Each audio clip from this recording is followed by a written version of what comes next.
আসসালামু আলাইকুম। আজকে হঠাৎ হৃদয় বন্ধু ফোন দিছে, দিয়া বাড়ির সামনে আসছে। সে নাকি কোথায় আমার লয়ে যাইব ঘুরতে। তো তারপর আবার আমার সজীব মামু সেও আসছে, সেও নাকি যাইব আমগো লগে। তারপর আইছে আরেক মামু, রাব্বি মামু। তো মোটামুটি সবাই আইছে। পরে যাওয়ার সময় পারভেজ বন্ধুর দোকানের সামনেতে যাইতেছি, বন্ধু আইসা বন্ধুর সাথে একটু মোলাকাত করলাম। বন্ধুরে বললাম যাইতে, বন্ধু নাকি যাইবো না দোকান থিয়া। তারপর আমরা অপেক্ষা করতেছিলাম।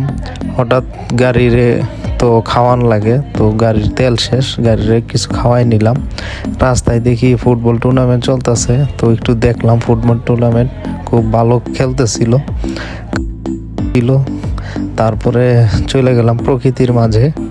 প্রকৃতি দেখতে দেখতে আমরা ছুটে চলছি গন্তব্যে।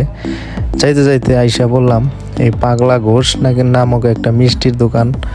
আমি জীবনও যাই নাই, আজকে ওই প্রথম যাই দেখি আরে নানান ধরনের মিষ্টি। মিষ্টি দেখে তো জিবলার পানি আর নাই।